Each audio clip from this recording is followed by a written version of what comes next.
जो चीज मैं आपको बताना चाहता हूं वो सुनते रहिए नौजवानों। ये तकरीर मेरी आज की और दूसरी जगहों की तकरीरों से बिल्कुल अलग है, बिल्कुल अलग हटकर है। ये वाकयात मैंने आज तक किसी और तकरीर में अपनी 20-22 साल की जिंदगी में तकरीरी दौर में नहीं बताए, जो आज मैंने आपके सामने ये रखा है। मियां बीवी के दरमियान जो ताल्लुक होता है वो भी कायम हो चुका है। इतने में जंग का ऐलान हो जाता है, जिहाद के लिए निकलने का ऐलान हो जाता है। हजरत हंजला उसी कंडीशन में कि अपनी बीवी से मिले हैं, अभी गुस्ल नहीं किए, ऐलान जिहाद सुनते हैं, अपना घोड़ा खोलते हैं और जिहाद के लिए निकल जाते हैं। बीवी कहती है, आए मेरे प्यारे शौहर, मैं तुम्हें रोक तो नहीं रही हूं, जिहाद फर्ज है, तुम्हें जाना भी चाहिए, लेकिन कम से कम गुस्ल तो कर लो, नहा तो लो। अभी आपने मेरे साथ सोहबत की है, मेरे साथ हम बिस्तर हुए हैं और फौरन मैदान जिहाद में जाने लगे हैं, कम से कम आप गुस्ल तो कर लो। फरमाया, आए मेरी बीबी, ऐलान नहीं सुना है, ये निदाई, ये आखिरी आवाज है। इस आवाज को सुनने के बाद कोई शख्स भी अब थोड़ी देर भी अपने घर में नहीं रुक सकता है। मेरी बीवी, मैं गुस्ल के लिए कैसे रुक जाऊं कि ये आखिरी निदा आ चुकी है कि अब कोई भी अपने घर में ना रुके, मैं फौरन निकल रहा हूं। अल्लाह मेरे दिल के हाल को जानता है, अल्लाह मेरे दिल की नीयत को जानता है। उठे, घोड़ा खोला और दौड़े और चले गए मैदान जंग में, लड़े, कई काफिरों को कत्ल भी किया, लेकिन उस जंग के अंदर खुद भी शहीद हो गए, शहीद हो गए।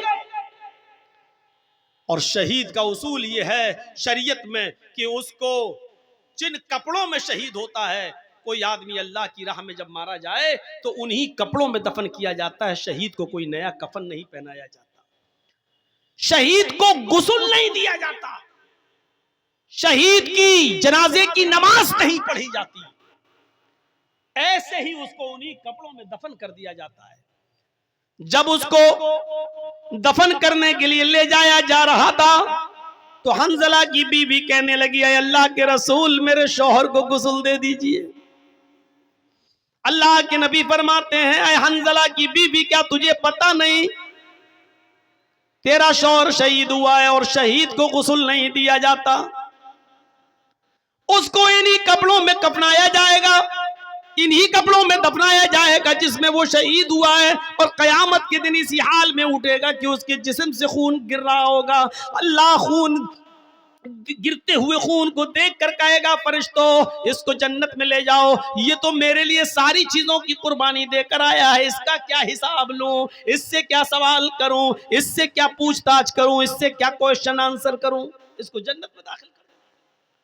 हंजला की बीवी कहती, अल्लाह के रसूल, मैं कैसे बताऊं, इन्नल्लाह ला यस्तही मिनल हक, अल्लाह ताला हक बात से नहीं शर्माता है। मेरी शादी हुई थी, हंजला ने मेरे साथ रात गुजारी थी और मेरे साथ सोहबत की थी, और जब आखिरी ऐलान सुना तो बगैर गुस्ल के वो निकल गए और जिहाद करने लगे। मैं उस गुस्ल की बात कर रही हूं जो गुस्ल बीवी से मिलने के बाद किया जाता है। हंजला को वो गुस्ल दे दीजिए, क्योंकि हंजला बगैर गुस्ल के निकल गए थे और वो शहीद कर दिए गए। थोड़ी देर तवक्कुफ किया, अल्लाह के नबी जनाब मोहम्मद रसूलुल्लाह थोड़ी देर रुके रहे और थोड़ी देर के बाद फरमाया, साथियों इस जनाजे को उठाओ और कब्रिस्तान में ले जाकर इनको दफन करो, मैं भी चल रहा हूं। हंजला की बीबी फिर बोली, अल्लाह के नबी, इतनी देर रुकने के बाद भी आपने गुस्ल नहीं दिया। फरमाया, हंजला की बीबी, अपने घर जा, तेरे शौहर को मोहम्मद रसूलुल्लाह के गुस्ल की जरूरत नहीं है। आसमान से 70,000 फरिश्ते जमीन पर उतरे और उन फरिश्तों ने तेरे शौहर को गुस्ल दे दिया। तेरा शौहर गसीलुल मलाइका है, फरिश्तों ने तेरे शौहर को गुस्ल दे दिया है। तेरे शौहर को हमारे गुस्ल की जरूरत नहीं है, तेरा शौहर फरिश्तों के जरिए गुस्ल दिया हुआ है। और फिर हंजला को दफन कर दिया गया। मेरे भाइयों, ये नौजवानी की इबादत थी, अपनी प्यारी बीवी को छोड़ दिया, पहली शादी, पहली रात, 24 घंटे भी अपनी बीवी के साथ नहीं रह पाया और ऐलान सुना, निकल गया, जिहाद किया और कत्ल हो गया, शहीद हो गया। ऐसा नौजवान अल्लाह के अर्श के साए में होगा। व शाबुन नशा फी इबादत रब्बी, वो उक़बा इब्ने नाफ़े जिसने इस्लाम का परचम लहराते लहराते, दाएं इस्लाम बाएं इस्लाम पीछे इस्लाम सामने समंदर, अल्लाह मैं दाएं देखता हूं तो तेरे नबी का झंडा लहरा रहा है, बाएं जहां जाता हूं तेरे नबी का परचम लहरा रहा है, पीछे मुड़ के देखता हूं और जहां जहां तक मैं गया हूं तेरे नबी का झंडा लहर चुका है, सामने समंदर है, अब मैं क्या करूं। यानी अब दुनिया में कोई चप्पा बाकी नहीं रहा, जहां तक हम गए इस्लाम इस्लाम, अब सामने समंदर है। आय अल्लाह, ये हमारे साथ 1500 नौजवान हैं जो घोड़े पे बैठे हुए हैं, ये सब इस्लाम का झंडा लहराना चाहते हैं। मैंने दाएं बाएं और पीछे तो इस्लाम लहरा दिया है, तेरे नबी का झंडा फहरा दिया है, लेकिन आगे समंदर है। आय अल्लाह, अब मैं क्या करूं। उसने समंदर के पास अपनी तलवारों को गाड़ा, समंदर के पानी से वुजू बनाया और वहीं पर नमाज पढ़ दी। नमाज अदा करने के बाद कहने लगा वो नौजवान उक़बा इब्ने नाफ़े, आय अल्लाह, अगर मैं इस समंदर के बारे में जान जाऊं कि इस समंदर को पार करने के बाद भी तेरी कोई मखलूक रहती है, इस समंदर को क्रॉस करने के बाद कोई तेरी बस्ती आबाद है जहां तेरे बंदे रहते हैं, तो आय अल्लाह, अगर मुझे इस बात का इल्म हो जाए तो कसम है तेरे इज्जत व जलाल की, मैं अपने घोड़ों को समंदरों में डाल दूंगा और समंदर से तैरते तैरते उस बस्ती तक पहुंचने की कोशिश करूंगा और उस वक्त तक चैन के साथ नहीं सोऊंगा जब तक कि उस बस्ती में भी तेरे नबी जनाबे मोहम्मद रसूलुल्लाह का परचम न लहरा दूं। उक़बा इब्ने नाफ़े के अंदर ये कौन सा जज्बा था, इबादत का जज्बा, ये कौन सी इबादत थी, ये कौन सी रियादत थी। मेरे भाइयों, ऐसे ही इबादत करने वाले और हर वक्त नमाज की तरफ, हर वक्त इबादत की तरफ, अल्लाह की इबादत की तरफ जिनका दिमाग लगा हुआ है और जो इबादत में लगे हुए हैं, ये लोग अल्लाह के अर्श के साए में होंगे। ये अल्लाह के अर्श के साए में हम और आप सर्दियों के दिनों में, दिसंबर की और जनवरी की सर्दी में जो अपने ऊपर से कंबल न हटा सके, जो लिहाफ की कुर्बानी न दे सके, जो अपनी नींद की कुर्बानी न दे सके और तसव्वुर किया बैठा हुआ है कि हम अल्लाह के अर्श के साए में होंगे, हमें जन्नत मिलेगी। मेरे भाइयों, जन्नत इतनी सस्ती और इतनी आसान भी नहीं है। दो चीजें, अदल इंसाफ करने वाला और दूसरा वो नौजवान जो अल्लाह अपने रब की इबादत में लगा हुआ है। अब तीसरी चीज पे आई है, वरजुलुन ज़करल्लाह खालियन फफाज़त ऐना वरजुलुन क़ल्बुहु मुअल्लकुन फिल मसाजिद। तीसरा वो आदमी जिसका दिल मस्जिद की तरफ लगा हुआ है, जिसकी तशरीह मैंने अभी हल्की सी की थी। ज़ोहर पढ़ के आया, घर पे काम कर रहा है, अभी टाइम है, हाँ अभी असर में टाइम है, बार बार घड़ी देख रहा है, बार बार सूरज देख रहा है, बार बार आसमान देख रहा है, बार बार कान लगा रहा है, अजान की आवाज तो नहीं आ रही। और जैसे ही असर की अजान हुई फौरन मस्जिद, असर पढ़ के आया, मगरिब की तरफ दिमाग लगा हुआ, फौरन मगरिब पढ़ के आया, घर पे कुछ खाना वाना खाया, बार बार उसका दिमाग, उसका दिल मस्जिद की तरफ लगा है, कब इशा हो, कब इशा हो, कब इशा हो। और जैसे ईशा का वक्त हुआ फौरन मस्जिद में, इशा के बाद सो रहा है घर में, बार बार बीच में रात में आंख खुलती है, बार बार घड़ी देख रहा है, बार बार बाहर निकल के देखता कहीं फजर का वक्त तो नहीं हो गया है। और जैसे ही फजर की अजान का वक्त हुआ फौरन मस्जिद में, क़ल्बुहु मुअल्लकुन फिल मसाजिद, जिसका दिल लटका हुआ है मस्जिद। हजरत मुसअब रज़ी अल्लाह ताला अन्हु आमिर इब्ने अब्दुल्लाह इब्ने जुबैर का वाकया नकल करते हैं। हजरत मुसअब इब्ने उमैर हजरत आमिर इब्ने अब्दुल्लाह इब्ने जुबैर का वाकया नकल करते हुए कहते हैं कि वो सख्त बीमार, आखिरी सांसें ले रहे हैं, काफी कमजोरी और जिस्म में उनकी नकाहत है, कमजोरी है। और इतने में उनके कानों में अजान की आवाज जाती है। और नोट कीजिएगा, ये मगरिब की अजान है। मगरिब की अजान की आवाज उनके कानों में जाती है, अल्लाहु अकबर अल्लाहु अकबर। अजान की आवाज सुनते ही आमिर इब्ने अब्दुल्लाह इब्ने जुबैर कहते हैं अपने घर वालों से, मुझे उठाओ और मस्जिद की तरफ लेकर चलो। बच्चों ने कहा, रे आपकी हालत देखिए क्या है, आप नहीं जा सकते, आप लेटे रहिए, ऐसे ही लेट के नमाज पढ़ लीजिए। आमिर इब्ने अब्दुल्लाह इब्ने जुबैर का जो जवाब था वो सुनिए। कहते हैं कि मेरे बच्चों, मैं अल्लाह के दाई की आवाज पर लब्बैक क्यों न कहूं। अल्लाह की तरफ बुलाने वाला दाई दावत दे रहा है नमाज की, मैं उसकी दावत पर लब्बैक कैसे न कहूं। मुझे थोड़ा सा सहारा दे दो, मुझे उठा दो और मुझे मस्जिद तक पहुंचा दो। बीमार हैं, आखिरी वक्त है, अभी आपको पता चल जाएगा उनका आखिरी वक्त भी है, किस कंडीशन में है वो। जब उन्होंने जिद की कि मेरे बच्चों देखो, कयामत के दिन में तुम सबका गरिमान पकड़ूंगा अगर तुमने मुझे मस्जिद में नहीं पहुंचाया। ये आवाज की अजान की आवाज मेरे कानों में पड़ गई। अब अल्लाह के दाई की आवाज पर लब्बैक कहना जरूरी है, मुझे मस्जिद में जाना है। अब उनकी जिद के आगे उनके बच्चों ने उनको उठाया, मोहल्ले के 2-4 लोग और आ गए, उन्होंने भी सहारा दिया और घर में किसी तरीके से उनको वुजू करवाने के बाद मस्जिद में दाखिल कर दिया। वो मस्जिद में दाखिल हो जाते हैं और जमात के साथ मगरिब की नमाज पढ़ने लगते हैं। और जब नमाज पढ़ते हैं तो आप अंदाजा लगा सकते हैं कि मगरिब की 3 रकातें होती हैं। वो बैठकर नमाज अदा कर रहे हैं, अभी 1 रकात ही वो नमाज अदा कर सके कि 1 रकात नमाज पढ़ने के बाद उनका इंतकाल हो जाता है। वो उसी मस्जिद के अंदर 1 रकात नमाज पढ़ने के बाद इंतकाल कर जाते हैं। अब आप अंदाजा लगा सकते हैं कि वो कितने बीमार रहे होंगे। इतनी बड़ी बीमारी के बावजूद वो ये कह रहे हैं कि अजान की आवाज जब मेरे कानों में पहुंच गई है तो फिर मैं अल्लाह के दाई और अल्लाह की तरफ बुलाने वाले आदमी की दावत पर मैं लब्बैक कैसे न कहूं, उसकी आवाज पर मैं लब्बैक क्यों न कहूं। लिहाजा मुझे वहां तक पहुंचाओ। और पहुंचाया गया और 1 रकात पढ़ी और इंतकाल कर गए। इनका दिल मस्जिद की तरफ लगा हुआ था। रजुलुन क़ल्बुहु मुअल्लकुन फिल मसाजिद, ये है अजान हो रही है लेकिन मुझे मस्जिद में पहुंचाओ, अजान हो रही है मस्जिद में पहुंचाओ। यहां अजान होती है, हम लोग चाय पीते हैं। यहां अजान हो रही है, हम लोग बाजारों में सब्जियां खरीद रहे हैं। यहां अजान हो रही है, हम लोग अपने कारोबार में लगे हुए हैं। यहां अजान हो रही है, हम अपने बैंक में नौकरी कर रहे हैं। यहां अजान हो रही है, हम अपने बिजनेस में लगे हुए हैं। यहां अजान हो रही है, हम अपने खेतों में लगे हुए हैं, अपने कारोबार में लगे हुए हैं और तसव्वुर है कि हम जन्नत में जाएंगे। अरे अल्लाह के अर्श का साया नहीं मिलेगा, जन्नत तो बहुत दूर की बात। अल्लाह के अर्श का साया भी नहीं मिलेगा।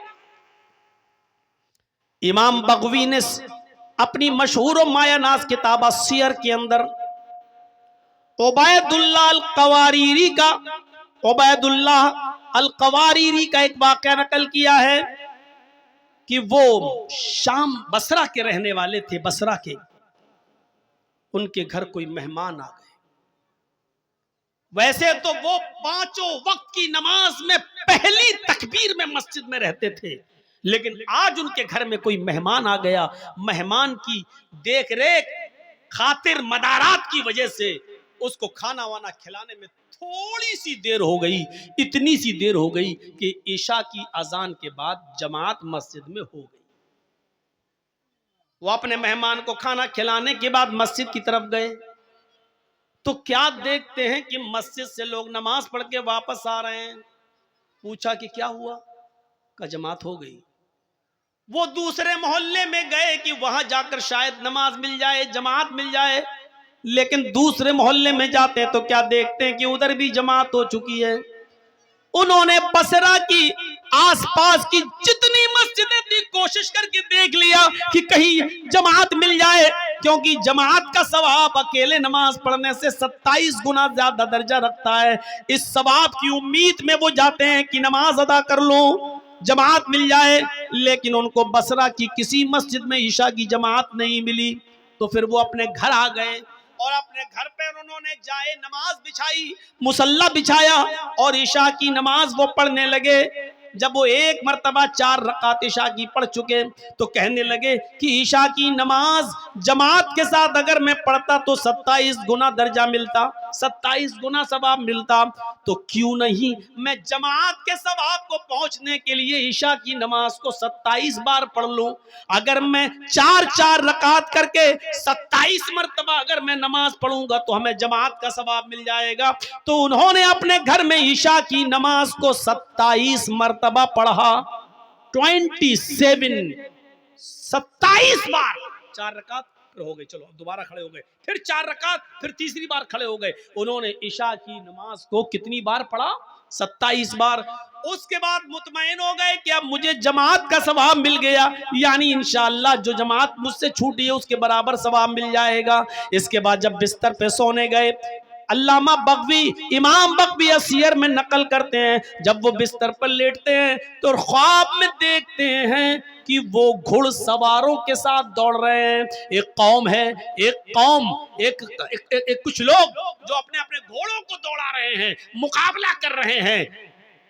उबैदुल्लाह अल-क़वारीरी भी उस कौम के साथ अपने घोड़े को दौड़ा रहे हैं, और क्या देखते हैं कि सारे लोग आगे आगे जा रहे हैं, सबके घोड़े मुझसे आगे दौड़ रहे हैं, मेरा घोड़ा सबसे पीछे की तरफ है। मेरे घोड़े से आगे एक और आदमी है, वो भी अपना घोड़ा दौड़ा रहा है। मैं उससे भी आगे निकलना चाहता था कि मैंने अपने घोड़े को एड़ लगाई, मैंने अपने घोड़े को ठोकर मारी, मैंने अपने घोड़े को कोड़ा मारा कि आगे निकले। तो मुझसे आगे जो सवारी था, मुझसे आगे जो घुड़सवार था, वो कहने लगा, आए उबैदुल्लाह, अपने घोड़े को एड़ मत लगाओ, अपने घोड़े को कोड़ा मत मारो, मुझसे आगे निकलने की कोशिश न करो। आए उबैदुल्लाह, तुम हमारे बराबर नहीं आ सकते हो, हमसे आगे निकलना तो बहुत दूर की बात, तुम कितना भी नया घोड़ा ले लो, अच्छे से अच्छा घोड़े पे बैठ जाओ, लेकिन तुम हमारे घोड़े से आगे नहीं निकल सकते। उबैदुल्लाह अल-क़वारीरी कहते हैं कि आखिर तुम ये बात कैसे कह रहे हो, मेरा घोड़ा तुम्हारे घोड़े से अच्छा है और फिर भी हम तुम्हारे घोड़े से आगे नहीं निकल पाएंगे, आखिर वजह क्या है? तो वो शख्स कहने लगा जो मुझसे आगे था, आए उबैदुल्लाह, तुम हमसे इसलिए आगे नहीं निकल सकते क्योंकि ईशा की नमाज हमने जमात के साथ पढ़ी है और तुमने ईशा की नमाज जमात के साथ नहीं पढ़ी।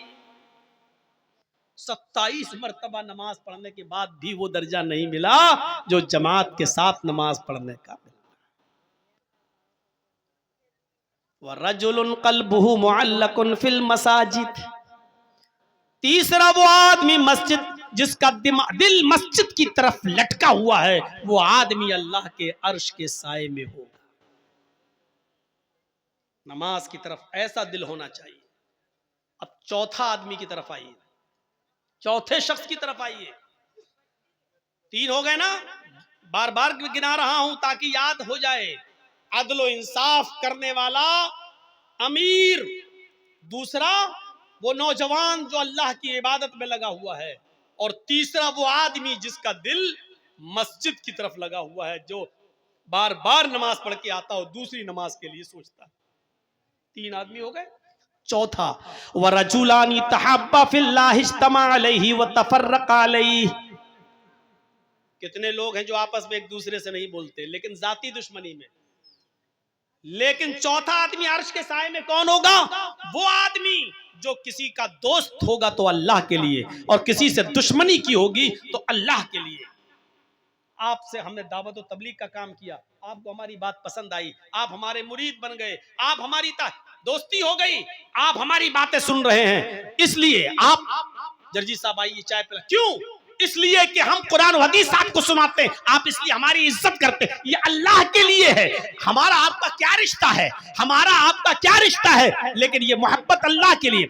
और अगर हमने कोई बात बताई और आपको बुरा लगा और आप खड़े होकर कहने लगे, हटो, तुम जैसे 50 मौलवी आते हैं, मैंने भी तुमसे बोलना छोड़ दिया, तो ये भी अल्लाह के लिए। क्यों? क्योंकि मैंने कुरान सुनाया, तुझे बुरा लग गया है और तुझे अच्छा नहीं लगता है। नहीं बताऊंगा आज के बाद तुझे बात, तुझे अगर तकलीफ हो रही है मेरी बात से तो नहीं जाऊंगा तेरे पास। तो अब हमने तुझे जो छोड़ा है वो भी अल्लाह के लिए, क्योंकि और कोई वजह नहीं। अगर ये चीज है हमारे और आपके अंदर, किसी से दोस्ती है तो अल्लाह के लिए, और किसी से दुश्मनी है तो वो भी अल्लाह के लिए, तो ऐसा शख्स भी अल्लाह के अर्श के साए में होगा। अगर हम आपको छोड़ रहे हैं तो अल्लाह के लिए है, तब तो ठीक है, लेकिन आपको हम इसलिए छोड़ रहे हैं क्योंकि आपने मेरा पैसा मार लिया, आपने मेरा हक मार लिया, आपने मेरी जमीन और जायदाद पे कब्जा कर लिया, आपने हमें गाली दी, इसलिए हम आपको छोड़ रहे हैं। तो ये लड़ाई नहीं है। मोहल्ले वालों को, गांव वालों को चाहिए कि सुलह करा दें, मिलवा दें, क्योंकि कोई मुसलमान किसी मुसलमान से अगर 3 दिन से ज्यादा बात नहीं करता तो उसकी नमाज, उसकी रोजा, उसकी कोई फर्ज और कोई नफिल इबादत अल्लाह के यहाँ कबूल नहीं होती है। दोस्ती करो तो अल्लाह के लिए और दुश्मनी करो तो अल्लाह के लिए। किसी से दोस्ती हो तो अल्लाह के लिए और दुश्मनी हो तो अल्लाह के लिए। हजरत अली रज़ी अल्लाह ताला अन्हु एक यहूदी से लड़ रहे थे, तू मुझे मार दे या मैं तुझे मार दूं, चल, दोनों में लड़ाई हो रही, दोनों चल, तू तलवारें दोनों नहीं, हाथ से कुश्ती हो रही है। लड़ते लड़ते लड़ते लड़ते कभी अली ऊपर कभी अली नीचे, कभी यहूदी ऊपर कभी अली नीचे, कभी अली ऊपर यहूदी नीचे। मेरे भाइयों, इस तरीके से लड़ाई होते होते एक मौका आया कि हजरत अली ने यहूदी के सीने पर चढ़कर उसका गला दबा दिया और पकड़ के कस के और जोर से उसका गला दबाने लगे। यहूदी ने अपने मुंह में थूक जमा किया ऐसे करके और थूक दिया हजरत अली के मुंह पर। हजरत अली ने ऐसे थूक को साफ किया और गुस्सा आया हजरत अली को और ज्यादा, कमीना थूक रहा है, और कस के उसको दबाना चाहा। अभी तो जब दबा रहे थे, लेकिन जब उसने थूका तो और गुस्सा आ गया, लेकिन जब और गुस्सा आया तो उसको छोड़ दिया, कहा चल भाग जा, मैंने तुझे छोड़ दिया। वो पैरों पे गिर गया, कहने लगा अमीर अय अली, मेरी समझ में नहीं आ रहा, मैंने जब थूका तो देखा आपके चेहरे पर कि आपको और गुस्सा आया, अब मैंने भी समझ लिया इस गुस्से में तो आप नहीं बचेंगे, लेकिन जब आपको ज्यादा गुस्सा आया तो आपने मुझे छोड़ दिया, ये क्या बात है? हजरत अली ने कहा जब मैं तुझसे लड़ रहा था तो अल्लाह के लिए लड़ रहा था, मैं तुझे मारना चाहता था अल्लाह को खुश करने के लिए, लेकिन जब तूने मेरे चेहरे पर थूका और मेरे चेहरे पर थूक पड़ा तो मुझे और गुस्सा आया। तो ये गुस्सा अल्लाह के लिए नहीं था, ये मेरा जाती गुस्सा था। तो मेरे ऊपर थूका, थूक रहा, तो ये मेरा जाती गुस्सा था। अगर इस गुस्से में तू मारा जाता तो वो अल्लाह के लिए लड़ाई नहीं होती, वो मेरा जाती इंतकाम होता, वो मेरा जाती बदला होता, और मैं जाती बदला नहीं लेता। जा, मैंने छोड़ दिया, अल्लाह के लिए लड़ रहा था तब तक ठीक था। अल्लाह के लिए लड़ाई लड़ रहे थे, जब उसमें जाती गुस्सा शामिल हुआ तो छोड़ दिया। तो जाती दुश्मनी नहीं होनी चाहिए। इन 4 चीजों को नोट करिए, क्योंकि 5वीं चीज जो हम बताने जा रहे हैं वो आज हमारे मुआशरे और समाज का सबसे बड़ा अलमिया बना हुआ है। पहला शख्स अदल इंसाफ करने वाला इंसान, दूसरा वो नौजवान जो अल्लाह की इबादत में लगा हुआ है, तीसरा वो आदमी जो अपने जिसका दिल मस्जिद की तरफ लटका हुआ है, और चौथा वो शख्स जो मोहब्बत करता है किसी से तो अल्लाह के लिए और दुश्मनी करता है किसी से तो अल्लाह के लिए। और 5वां, नौजवानों मुआशरे में सबसे बड़ी बुराई यही, वरजुलुन दाअतहु इम्रातुन ज़ात मनसबिन व जमाल फ़क़ाल इन्नी अख़ाफ़ुल्लाह। ऐसा आदमी जिसको किसी खूबसूरत हसीनो जमील औरत ने बुराई के लिए बुलाया, ज़ात मनसबिन, शरीफ घर की, व जमाल, और खूबसूरत। बदचलन औरतों के बारे में बात नहीं हो रही है, बाजारू औरतें, पेशावर औरतें, जिस्म फरोश औरतें, उनके बारे में बात नहीं हो रही।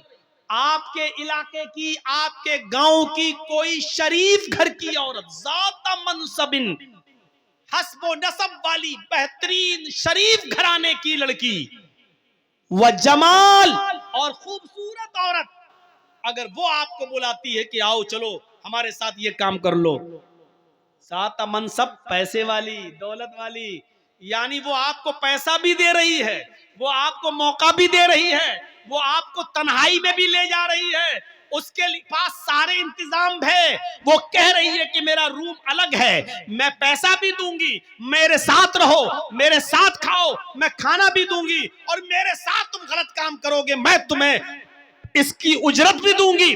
और खूबसूरत भी है। ज़ात मनसबिन, यानी ऐसी औरत ने आपको बुलाया जो खुद अमीर है, जो खुद शरीफ है, जो खुद पैसे वाली है और जो खुद बहुत ऊंचे घराने की है और खूबसूरत और हसीन और जमील है। आपके पास कुछ नहीं लेकिन वो आपको दावत दे रही है, आपके पास मौका नहीं लेकिन वो मौका दे रही है, आपके पास तन्हाई की जगह नहीं लेकिन वो आपको तन्हाई की जगह दे रही है।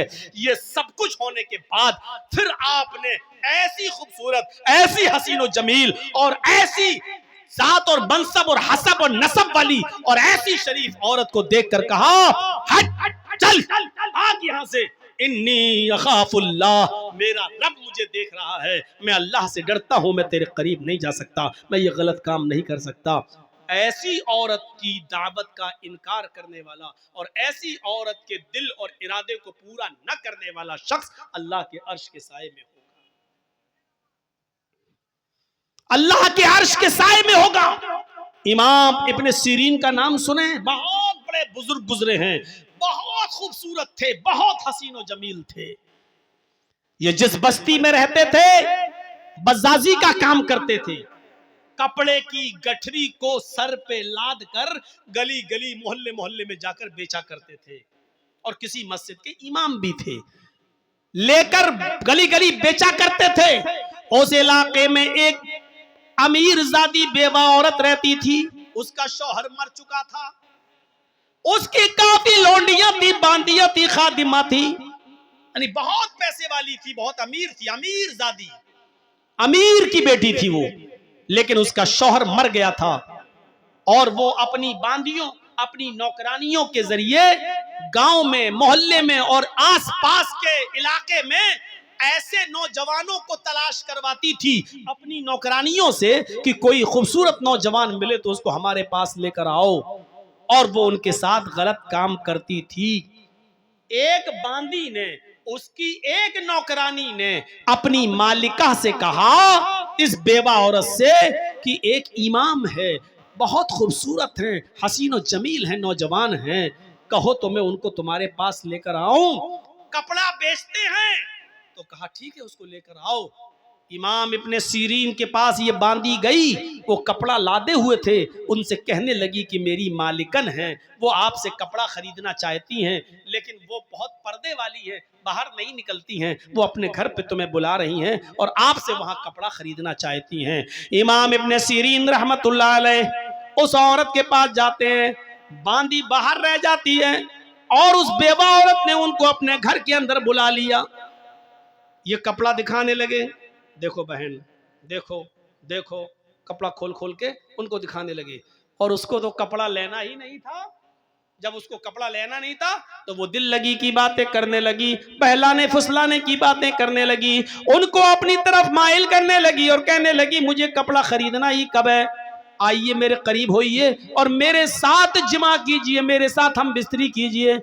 इमाम इब्ने सीरीन ने सारे कपड़े की गठरी बांधी और उसको पैक करके रखा और फिर उनको वास करने लगे, नसीहत करने लगे। इन्नल हम्दुलिल्लाह नहमदुहु व नस्तईनुहु व नस्तगफिर, पूरा खुतबा दे डाला और जिना की मजम्मत पर कुरान की आयतें पढ़ पढ़ के उसको बताई और बहुत सी बातें बताने के बाद जहन्नम का अजाब, कब्र के अजाब के बारे में बताया, सब कुछ सुनाया। लेकिन उस बेवा औरत पर कोई फर्क नहीं पड़ा, उसने कुछ नहीं देखा। वो बार बार कहती रही ठीक है, अल्लाह गफूर रहीम है, माफ करने वाला, तुम आओ पहले मेरे पास, तुम आओ पहले मेरे करीब। जब देखा कि वाज और नसीहत का कोई फर्क नहीं पड़ा और ये औरत माइल है, ये जिना पर आमादा है, तो कहने लगे कि अब बचने का कोई रास्ता भी नहीं है। तो इनके दिमाग में ख्याल आया, आए नौजवानों, अल्लाह वाले कैसा कैसा काम कर गए जिना से बचने के लिए, और हम तो ये तसव्वुर भी नहीं कर सकते। इमाम इब्ने सीरीन कहते हैं, अच्छा ये बताओ कि तुम्हारा बाथरूम कहाँ है? मुझे बहुत सख्त लेटरीन लगी हुई है, मुझे क़ज़ाए हाजत के लिए जाना है, मैं लेटरीन से फारिग होने के बाद आता हूँ, तुम्हारे पास बैठता हूँ। अच्छा ठीक है, ये है, उसने बता दिया। जब लेटरीन से निकले तो किचन में घुस गए। किचन में जो नाली थी जिसमें बहुत ज्यादा कचरा शड़ा जमा हो जाया करता था, उसमें काले रंग की स्याह कीचड़ जमी हुई थी नाली में। इमाम इब्ने सीरीन उसी किचन की नाली के पास बैठ गए और उस नाली से स्याह रंग की काली कीचड़ निकाल कर उन्होंने अपने चेहरे पे मल ली, अपने कपड़ों पे मला, अपनी दाढ़ी आड़ी पे मला और पूरी तरीके से अपने आप को लथपथ कर लिया कीचड़ से। और इसी गंदगी की हालत में उस औरत के पास आए, चलो आओ मिलते हैं, कहाँ मिले?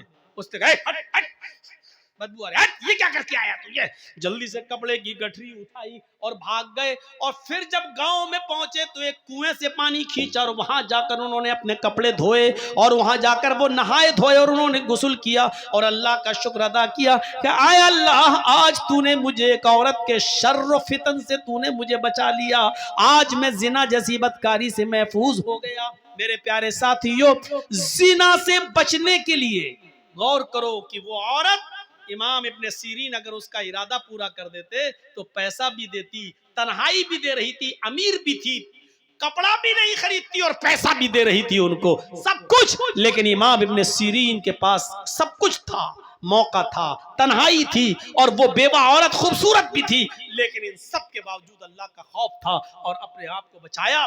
उससे कहा अल्लाह से डर, ये जिंदगी चंद दिनों की, अल्लाह की मुंह दिखाना है, नसीहतें की लेकिन वो नहीं मानी। मेरे प्यारे साथियों, तब इमाम इब्ने सीरीन ने अपने आप को ऐसे बचाया। नौजवानों, इस ज़िनाकारी और बदकारी के रास्ते से अपने आप को बचा लेने वाला और किसी खूबसूरत औरत की दावत पर यह कह देने वाला कि इन्नी अखाफुल्लाह, मैं अल्लाह से डरता हूं, ऐसा शख्स भी कयामत के दिन अल्लाह के अर्श के साए में होगा। बुखारी शरीफ के अंदर एक वाक़या आया है, जब मरसद इब्ने अबी मरसद एक सहाबी हैं, ईमान लाए, इस्लाम कबूल किया, तो अल्लाह के रसूल ने उनसे कहा कि तुम मक्के जाओ और मक्के में हमारे बहुत से मुसलमान सहाबा कैद है, काफिरों के चंगुल में हैं, उनसे छुड़ाकर चुपके चुपके मदीने की तरफ लाओ, उनको वहां से छुड़ाओ। तो ये रात में मक्के पहुंचते थे और रात में जाते थे, चुपके से किसी घर में घुसते थे, जहां कोई मुसलमान साहबी कैदी होता था उसको उठाकर लाते थे और फिर उसकी बेड़ियों को तोड़ते थे और फिर उसको मदीना भेज दिया करते थे। क्योंकि इस्लाम लाने से पहले खुद ये चोर थे, इस्लाम लाने से पहले खुद ये चोर थे, इनको बेड़ियां तोड़ने में महारत थी, ये जानते थे। तो अल्लाह के रसूल ने इनसे वही काम लिया कि तुम अब मुसलमान सहाबा की बेड़ियां तोड़कर उनको काफिरों से छुड़ाओ, उनके ऊपर जुल्म कर रहे हैं वो काफिर, उनको छुड़ाओ। तो एक दिन ये मक्के के अंदर पहुंच गए और उसी जगह चले गए जहां मुसलमान साहबा कैद थे।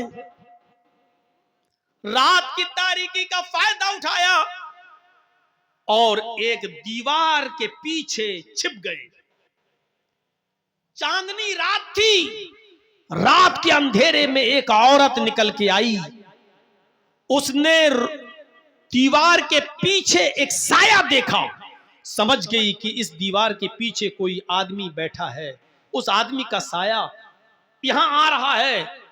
वो गई, दीवार के पीछे क्या देखती है कि एक आदमी बैठा हुआ है और देखते ही उसको पहचान गई।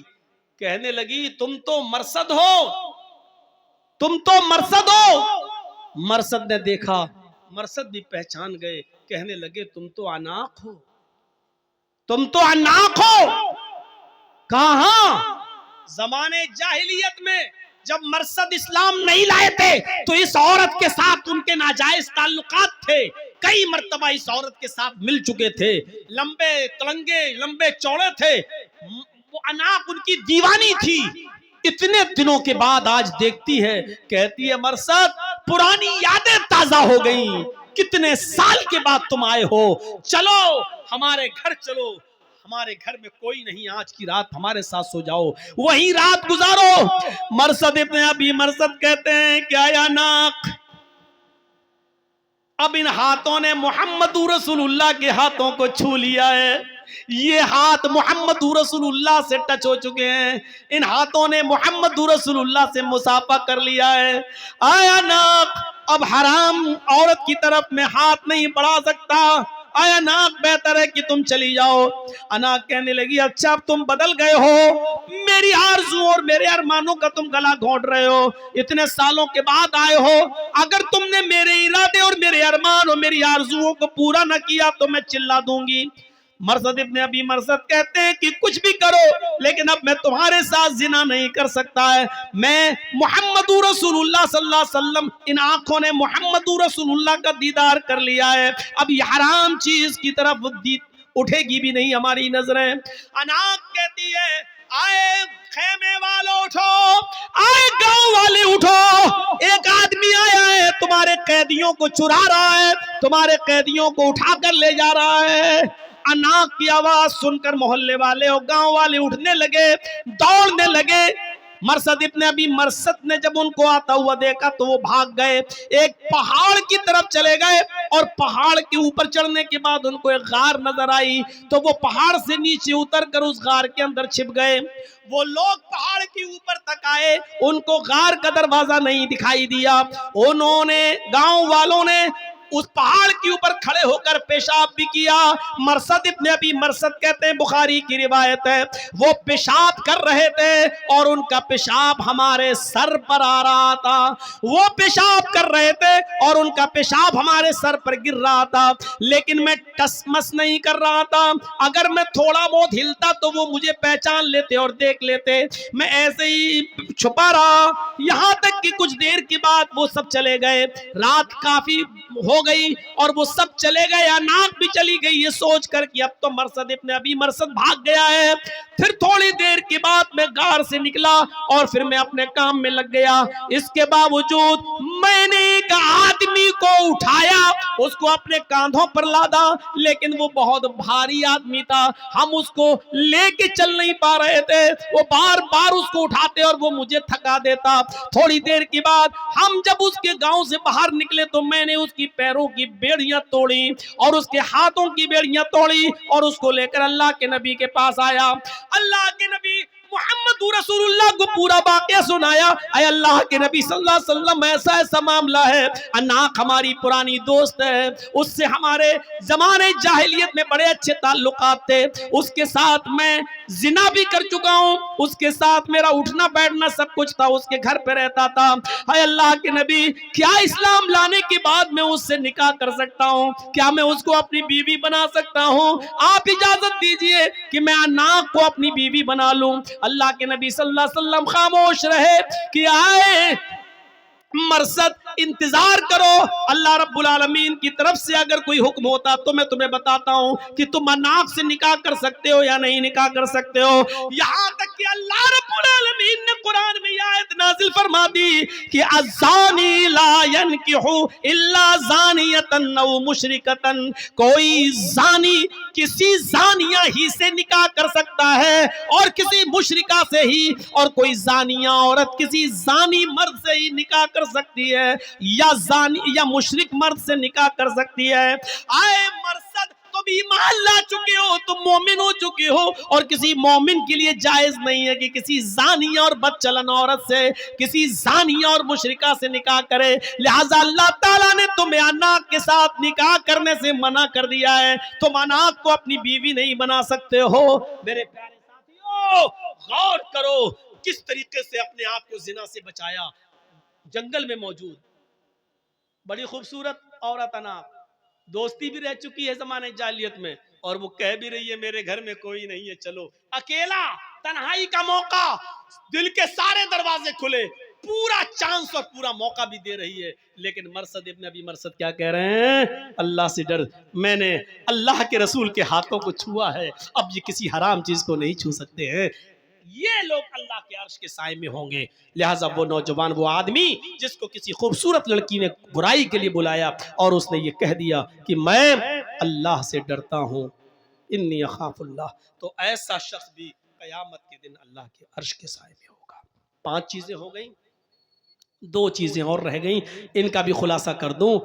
वरजुलुन तसद्दक़ बिसदक़तिन फअख़फ़ाहा, किसी ने अगर सदका किया, किसी को दिया चुपके से, इतने चुपके से दिया कि दाएं हाथ से दिया बाएं को भी खबर ना हो, तो ऐसा शख्स जो चुपके चुपके किसी को सदका करता है, किसी की गरीब की मदद चुपके से करता है, ऐसा शख्स भी अल्लाह के अर्श के साए में होगा। ये नहीं रमजान के महीने में किसी गरीब की मदद कर रहे हैं, 5 किलो आटा, 2 किलो तेल, 1 किलो चीनी, शरबत की बोतल, खजूर, और उसका व्हाट्सएप पे फोटो खींच के व्हाट्सएप पे भी डाल रहे हैं। आज मैंने 20 लोगों को किट दी है, आज मैंने 50 लोगों को गल्ला पहुंचाया है, आज हमने 50 लोगों को, गरीब लोगों को साड़ी दी है। मेरे भाइयों, ऐसे लोग अर्श के साए में नहीं होंगे जो अपने नेकियों की नुमाइश करते फिरे और जिसको दे रहे हो उसको भी जलील करते फिरे बेचारे को। अरे किसी गरीब को दे दो, ना तुम्हारी बीवी को पता चले, ना जिसको दे रहे हो उसके बारे में किसी को पता चले कि उस बेचारे की मदद की है। उसका पर्दा रहने दो। इस तरीके से दो दाएं हाथ से कि बाएं को भी खबर ना हो, यानी कानो कान, हमारे जबान में बोला जाता है ना, कानो कान किसी को खबर ना हो। इस तरीके से सदका करो। बुखारी की एक रिवायत है कि एक शख्स कहता है, आय अल्लाह, आज की रात मैं सदका करूंगा और मैं चुपके से दूंगा, किसी जरूरतमंद को दूंगा। फिर वो रात में उठा और चुपके से निकला और उसने एक जरूरतमंद को रात में देखा, उसके हाथ में उसने अपना सदका, अपना ज़कात का माल, अपना सदका का माल उसको दे दिया। सुबह जब वो मार्केट की तरफ गया तो रास्ते में बातें हो रही थी। कुछ लोग कह रहे थे, देखो अल्लाह का नेक बंदा बेचारा रात में किसी को सदका देने के लिए निकला, वो चाहता था किसी गरीब को दूं, लेकिन किसी चोर को दे दिया उसने। इसने कहा, अल्लाह, मेरी नीयत तो नहीं थी चोर को देने की, मेरी नीयत तो थी गरीब की मदद करने की, लेकिन अब धोखे से चोर के पास पहुंच गया तो मैं क्या कर सकता हूं। अल्लाह, आज मैं फिर निकलूंगा और किसी गरीब की मदद करूंगा। दूसरे दिन वो फिर रात में निकला चुपके से। आज फिर किसी गरीब आदमी को उसने देखा जो रात में मौका, उसने पूछा, तुम जरूरतमंद हो? कहा हाँ। उसने सदके का माल उसको दे दिया। सुबह होकर रास्ते में फिर बातें हुई कि देखो आज भी बेचारा धोखा खा गया। कोई निकला और किसी गरीब की मदद करना चाहता था लेकिन धोखा खा गया। आज तो उसने एक बहुत बड़े अमीर के हाथ में पैसा पकड़ा दिया, आज तो बहुत बड़े अमीर की मदद कर दी, जबकि सदका तो गरीब के लिए है, लेकिन धोखा खा गया, उसने अमीर को दे दिया। इसने कहा, अल्लाह, मैं किसी गरीब की मदद करना चाहता था लेकिन आज भी धोखा खा गया, पता नहीं क्या हो रहा है। अय अल्लाह, मेरे किसी के चेहरे पर तो लिखा नहीं है कि कौन अमीर कौन गरीब। अब मेरे पास और भी सदके का माल है, आज की रात में निकलूंगा, तू मेरी मदद करना और किसी मुस्तहिक तक पहुंचा देना, जो मुस्तहिक हो, जो उसका जो गरीब हो। अय अल्लाह, मैं चुपके ही से दूंगा, इस तरह दूंगा कि किसी तीसरे को पता नहीं चलना चाहिए। वो रात की तारीकी में तीसरे दिन भी निकला और जब तीसरे दिन निकलता है तो फिर किसी गरीब को ढूंढता है तो क्या देखता है कि एक औरत बैठी हुई है, मायूस है, परेशान हाल है। ये उस औरत के पास गया, कहता, बहन, इतनी रात में तुम अकेली मजबूर नजर आती हो। उसने कहा कि मैं बहुत मजबूर औरत हूँ, मेरी मजबूरी का फायदा मत उठाओ, रात के अंधेरे में मेरे साथ मजबूरी का फायदा मत उठाओ, जाओ यहाँ से। उसने कहा, मैं मजबूर ही इंसान को देख रहा हूँ, 2 दिन से मैं बराबर धोखा खा रहा हूं, ये लीजिए। उसने चुपके से सदके का माल उस औरत को दे दिया। खुश था कि आज तो मेरा सदका किसी अच्छी जगह पहुंच गया, किसी सही जगह पे चला गया। सुबह होती है तो जैसे ये मार्केट की तरफ गया, लोगों में चर्चे हो रहे थे, तुम्हें मालूम है? कहा नहीं। कहा क्या हुआ? कहा अल्लाह का नेक बंदा आज भी बेचारा सदका करने निकला और किसी गरीब की मदद करना चाहता था, लेकिन आज उसने एक बदचलन और बदकार औरत को सदका कर दिया, अपना माल किसी जानी और बदचलन औरत को दे दिया। उसका काम रात में रोजाना निकलने का है और कस्टमर तलाश करके जिस्म बेचती है, उनसे पैसा लेती है। इसने कहा, अल्लाह, मुझे सवाब नहीं मिले तो गुनाह भी मत देना, इसलिए कि मेरी नीयत तो अच्छी थी गरीब की मदद करने की, लेकिन मैं 3 दिन धोखा खा गया और अब मेरे पास ज़कात का सदके का सारा माल भी खत्म हो गया। अगर तू मुझे सवाब न दे तो गुनाह भी मत देना, क्योंकि मैंने जानबूझकर किसी अमीर की, चोर की और बदकार औरत की मदद नहीं की। जब रात में ये सोया तो ख्वाब देखता है कि कोई कह रहा है, बुखारी की हदीस, रात में ख्वाब देखता कोई कह रहा है, तू मायूस मत हो, नादिम मत हो, अल्लाह ने तेरे सदके को कबूल कर लिया। हो सकता है कि जिस चोर ने चोर को तूने सदका किया, हो सकता है कि वो चोर तेरे सदके का माल पाकर अपनी चोरी से तौबा कर ले। हो सकता है जिस अमीर आदमी को तूने सदका दिया वो तौबा कर ले और उस पैसे को गरीब और मिस्कीनों में खर्च कर दे। जिस बदचलन औरत के हाथ में तूने पैसा दिया, सदका किया, हो सकता है कि वो अपने जिना से तौबा कर ले और तेरे दिए हुए सदके के माल से वो अपने बीवी, अपने बच्चों की और अपने शौहर की देख रेख करे। और हो सकता है कि तौबा कर ले, तूने अनजाने में ऐसा काम किया, अल्लाह ने तेरे सदके को कबूल कर लिया। मेरे भाइयों, ये हदीस हमें बुखारी की बतला रही है, अगर धोखे से रात की तारीकी में किसी गरीब की मदद करना चाहते हो और आपने चुपके से किसी की मदद की लेकिन धोखा खा गए, वो गरीब की जगह कोई और निकला या धोखे से आपका पैसा किसी और की जगह पास पहुंच गया, लेकिन चुपके से मदद करने की वजह से आपका सदका कबूल हो जाएगा। भले ही आपने गलत जगह दिया है, जानबूझकर नहीं, धोखे से, तो अल्लाह रब्बुल आलमीन आपके सदके को तो कबूल कर लेगा, आपको गुनाह नहीं पड़ेगा, आपका सदका तो कबूल हो जाएगा। लेकिन उस आदमी को हिसाब किताब देना पड़ेगा जो जरूरतमंद नहीं था फिर भी ले लिया, तो आपका सदका कबूल हो जाएगा। तो ऐसे सदका कीजिए कि किसी गरीब को जब आप दो, दाहिने हाथ से दो तो बाएं हाथ को भी उसकी खबर नहीं होनी चाहिए। यह है सदके का मतलब। नुमाइश मत करिए, किसी की मदद कर लो। एक फोटो लेना जरा, हाँ, खच। आज मैंने 10 गरीब लोगों की मदद की, अल्लाह के अजाब से डरो। उस बेचारे की नुमाइश कर रहे हो आप। 6 चीजें हो गई, 7वीं और आखिरी चीज अल्लाह के नबी ने फरमाई, अल्लाह के अर्श के साए में कौन होगा? रजुलुन ज़करल्लाह खालियन फफाज़त ऐना, जो अल्लाह के खौफ से अल्लाह को याद करके रात की तारीकी में अल्लाह से डर गया, उसके अजाब से डर गया, तो ऐसा शख्स अल्लाह के अर्श के साए में होगा कयामत के दिन। कयामत के दिन हजरत उमर फारूक रज़ी अल्लाह ताला अन्हु रात के अंधेरे में रोजाना गरीब औरत, एक बूढ़ी और औरत और एक अंधी और नाबीना औरत की खिदमत किया करते थे। और उसके बाद में जब खिदमत करके दरबार खिलाफत में आते थे तो ये हाथ उठाकर दुआ करते थे तहज्जुद के बाद, और रोते हुए ये दुआ करते थे कि रब्बना रब्बना सिर्फ अज़ाब जहन्नम इन्ना अज़ाबहा काना गरामा, ऐ अल्लाह जहन्नम का अजाब हमसे हटा ले, इसलिए कि जहन्नम का अजाब बर्दाश्त करने की हमें क्षमता नहीं है, जहन्नम का अजाब बर्दाश्त करने की हम में सकत नहीं है। वो रोते थे, अल्लाह को याद करके वो रोते थे और अपने आंखों से आंसू बहाते थे। आंसू बहाने का सबसे अच्छा वक्त रात का वक्त है, और तन्हाई में रोइए। दिन में अगर रोते हैं तो दिखावा भी हो सकता है, इनके सामने रोएंगे तो आदमी कहेगा हाँ बहुत रोने वाला है, देखिए कितना रो रहा है।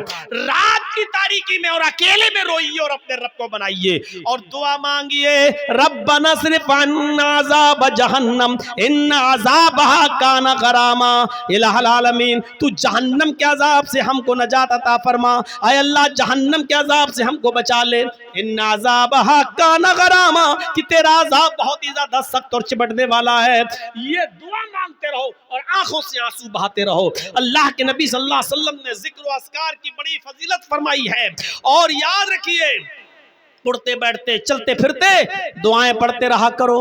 कम से कम ये दुआ भी, यही दुआ पढ़ते रहो, रब्बिग़फिरली रब्बिग़फिरली, ऐ अल्लाह मुझे बख्श दे, ऐ अल्लाह मुझे बख्श दे। ये दुआ पढ़ते रहो। अल्लाहुम्मा इन्नी ज़लमतु नफ्सी ज़ुल्मन कसीरा वला यग़फिरुज़्ज़ुनूबा इल्ला अंत फ़ग़फ़िरली मग़फ़िरतम मिन इंदिका वरहमनी इन्नका अंतल गफ़ूरुर रहीम। ये दुआ अल्लाह के नबी ने अबू बकर सिद्दीक को सिखलाई थी। अबू बकर ने कहा था अल्लाह के नबी ऐसी दुआ बताओ जिस दुआ को पढ़कर मैं अपने गुनाहों की माफी मांगता रहूं। अल्लाह को याद करो तन्हाई में और आंखों से जिसके आंसू बह गए, ऐसा शख्स भी कयामत के दिन अर्श के साए में होगा। तो फिर से एक बार गिन लीजिए, अदलो इंसाफ करने वाला एक, वो नौजवान जो अपने रब की इबादत में लगा हुआ है, 2, तीसरा वो आदमी जिसका दिल मस्जिद की तरफ लटका हुआ है और हमेशा नमाज के बारे में सोच रहा है, 4था वो शख्स जो किसी से मोहब्बत करता है तो अल्लाह के लिए और दुश्मनी करता है किसी से तो अल्लाह के लिए, और 5वां वो शख्स जिसको किसी खूबसूरत और शरीफ खानदान की लड़की ने गलत काम के लिए बुलाया और उसने कह दिया मैं अल्लाह से डरता हूं, मैं तेरे करीब नहीं जाऊंगा। तो ये शख्स भी अल्लाह के अर्श के साए में 5, और 6ठा शख्स वो जिसने चुपके से खामोशी के साथ सदका और खैरात किया, किसी को कानो कान उसकी खबर नहीं, ये भी अल्लाह के अर्श के साए में होगा। और सातवां वो आदमी जिसने अल्लाह को तन्हाई में याद किया और उसकी आंखों से आंसू आ गए, तो क़यामत के दिन ये भी अल्लाह के अर्श के साए में होगा। ये 7 खूबियां अपने अंदर पैदा कीजिए और अल्लाह के अर्श का साया पाइए। याद रखिए, जन्नत और जहन्नम का फैसला तो बाद में होगा, पहले हमें क़यामत के दिन उस सूरज की जासूस तपिश से बचना है और उसकी गर्मी से बचना है। 50,000 साल का दिन होगा और सूरज की गर्मी हमारे सरों पर होगी, हम पसीने में डूब रहे होंगे। ऐसे मौके पर जिसको अल्लाह के अर्श का साया नहीं मिलेगा, उसके लिए वो दिन बहुत खतरनाक दिन होगा। और जो अल्लाह के अर्श का साया पा जाएगा वो मुतमईन होगा, चैन और सुकून के साथ होगा। अगर आपने अपनी औलाद के साथ इंसाफ नहीं किया तो अल्लाह के अर्श का साया नहीं मिलेगा। बुनियाद ही गिर रही है। जन्नत जहन्नम बात की बात है, बुनियाद ही में फेल हो रहे हैं। हजरत नौमान इब्ने बशीर रजी अल्लाह ताला अन्हु फरमाते हैं कि एक बार मुझे मेरे बाप, मेरे वालिद अल्लाह के नबी जनाब मोहम्मद रसूलुल्लाह सल्लल्लाहु अलैहि वसल्लम के खिदमत में ले गए। अल्लाह के नबी सल्लल्लाहु अलैहि वसल्लम के पास ले गए। कौन? नौमान इब्ने बशीर के बाप। नौमान इब्ने बशीर फरमाते हैं कि मुझे मेरे बाप हाथ पकड़ कर लेकर गए और अल्लाह के नबी सल्लल्लाहु अलैहि वसल्लम की खिदमत में पहुंचे और अल्लाह के नबी मोहम्मद रसूलुल्लाह सल्लल्लाहु अलैहि वसल्लम से फरमाने लगे, आय अल्लाह के नबी, हाजा इब्नी, ये मेरा बेटा है। आय अल्लाह के नबी, ये मेरा बेटा है। मेरे पास एक गुलाम है जो मेरा गुलाम है, वो गुलाम मैं अपने बेटे को गिफ्ट कर रहा हूं, वो गुलाम मैं अपने बेटे को दे रहा हूं, वो गुलाम आज के बाद मेरे बेटे का होगा। आय अल्लाह के नबी सल्लल्लाहु अलैहि वसल्लम, आप गवाह बन जाइए कि मैं अपने बेटे को गुलाम दे रहा हूं। बाद में अगर कोई झगड़ा हो, कोई उस पर दावा ठोके, तो आप गवाही दे दीजिएगा कि नहीं, मेरे सामने नौमान इब्ने बशीर के बाप ने अपना गुलाम अपने बेटे को दिया था।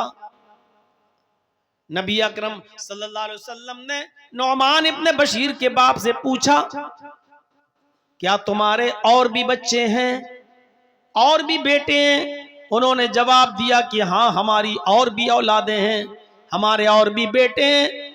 फरमाया, क्या तुम उनको भी एक एक गुलाम दे रहे हो? क्या तुम उनको भी एक एक गुलाम दे रहे हो? नौमान इब्ने बशीर के बाप ने फरमाया, नहीं, मैं सिर्फ अपने इसी एक बेटे को, एक गुलाम है, वो मैं इसको हिबा कर रहा हूँ, वो मैं इसको दे रहा हूँ। अल्लाह के नबी जनाब मोहम्मद रसूलुल्लाह सल्लल्लाहु अलैहि वसल्लम फरमाते हैं, फिर अपने इस बच्चे से भी वो गुलाम ले लो। अगर देना है तो सारे बेटों को एक एक गुलाम दो, और अगर नहीं देना है तो इस बच्चे से भी ले लो। मैं बेईमानी के सौदे पर, मैं बेईमानी के सौदे पर गवाह नहीं बनता।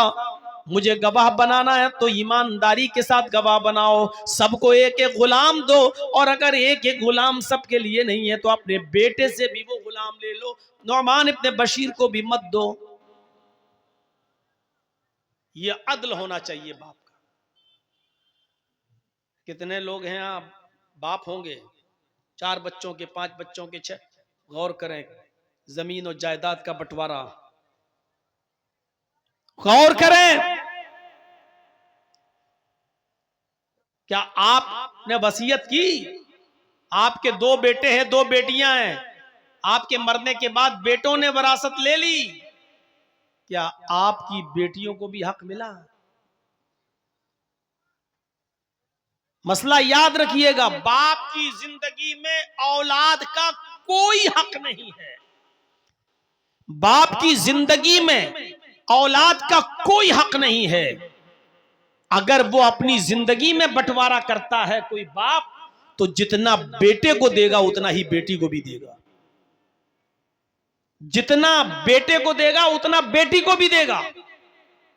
हाँ, अगर बाप ने जिंदगी में बंटवारा नहीं किया तो बाप की वरासत बाप के इंतकाल के बाद जब तकसीम होगी तो जितना बेटे को मिलेगा उससे आधा बेटी का भी हक बनेगा, लेकिन वरासत मरने के बाद तकसीम होगी तब। लेकिन आपने वसीयत की कि मेरे इंतकाल के बाद मेरे बेटों का जितना बने बेटों को देना, मेरी बेटी का जितना बने उन बेटियों को देना। क्या आपने वसीयत की? अगर जमीन और जायदाद के बंटवारे में अमानतदारी नहीं हुई, बेटों के साथ बेटियों को हक नहीं मिला, बहनों को हक नहीं दिया आपने, आपके मरने के बाद आपकी बीवी को हक नहीं मिला, तो याद रखिए कयामत के दिन अर्श का साया नसीब नहीं होगा। साया अर्श का मिलेगा ही उस शख्स को जो अदल और इंसाफ कर रहा होगा। एक जिम्मेदार शख्स के लिए जरूरी है कि वो जिम्मेदारी के साथ निभाए और अदल और इंसाफ करने की वसीयत कर जाए अपनी जिंदगी में कि मेरे बच्चों सुनो, एक आलिम को बुला लेना मेरे इंतकाल के बाद, और वो जमीन और जायदाद का बिल्कुल सही सही बंटवारा कर दे। बेटों का जितना बनता बेटों को दे दे, बीवी का जितना बनता वो बीवी को दे दे, बहनों का बेटियों का जितना बनता वो बेटियों को दे दे। मेरे मरने के बाद मेरी बहन का जितना बनता वो बहन का हक दिया जाए। अगर आपने ये अदल से काम नहीं लिया तो याद रखिएगा, सबातु युज़िल्लुहुमुल्लाहु फी ज़िल्लिही यौम ला ज़िल्ला इल्ला ज़िल्लुहु अल इमामुल आदिल। कयामत के दिन जो 7 किस्म के लोग अल्लाह के अर्श के साए में होंगे, उनमें हम नहीं होंगे, क्योंकि हमने अपनी औलाद के साथ अदल इंसाफ का मामला नहीं निभाया। अगर आप हाकिम वक्त हैं तब तो और ज्यादा जिम्मेदारी बढ़ जाती है कि अपनी रियाया के साथ और आवाम के साथ और पब्लिक के साथ अदल करें, वरना बहुत भयानक अंजाम होगा। गस्सान का बादशाह, शाह गस्सान, जिसका नाम जबला इब्ने अयहम है, बहुत बड़ा बादशाह है गस्सान का, ईसाई है, इस्लाम से मुतासिर हो गया, इस्लाम की तालीमात से मुतासिर हो गया, प्रभावित हो गया और सोचने लगा कि अब मैं इस्लाम कबूल कर लूं तो बेहतर है, क्योंकि इस्लाम दिन पे दिन बढ़ता जा रहा है, इस्लाम के अंदर खूबियां ही खूबियां नजर आ रही हैं। लेकिन वो समझ रहा था कि मैं तो ईसाइयों का बादशाह हूं और कई मर्तबा उमर से टक्कर ले चुका हूं, उमर मुझसे नाराज होंगे, अमीरुल मोमिनीन उमर फारूक मुझसे गुस्सा होंगे, पता नहीं मैं इस्लाम कबूल करने चाहूं तो वो मेरे इस्लाम को माने भी या ना माने, कहीं मेरी गर्दन न उड़ा दें। इसलिए शाह गस्सान अपना एक कासिद, अपना एक दूत, अपना एक एलची लेटर लिखकर, खत लिखकर अमीरुल मोमिनीन के पास भेजता है।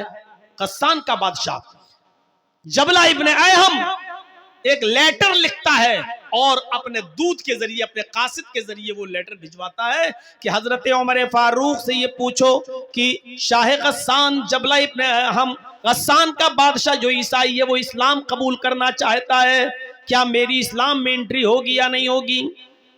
उसने एक कासिद को भेजा कि अब पता चल जाएगा मेरे कासिद के साथ उमर क्या सलूक करते हैं, मेरे भेजे हुए दूत के साथ उमर क्या सलूक करते हैं। अगर अच्छा सलूक किया तो ठीक, मैं इस्लाम ले आऊंगा, और नहीं तो फिर मैं ईसाई बना रहूंगा।